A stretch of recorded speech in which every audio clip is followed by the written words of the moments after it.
স্কুলে সাদা কাগজের মধ্যে লেখা ছিল, আপনি কেন যেন এখন আর আমাকে বিরক্ত করেন না।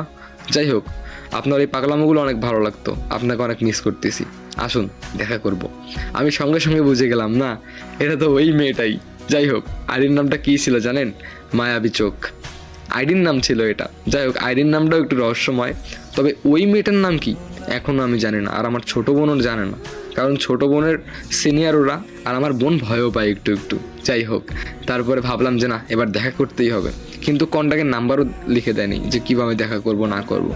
তারপর ছোটো বোনকে বললাম, কালকে যদি আবার তোকে কোনো কিছু জিজ্ঞেস করে তখন বলবি যে কোথায় দেখা করব। তারপর ছোটো বোনকে পাঠিয়ে দিলাম, ছোটো বোন বলল ঠিক আছে।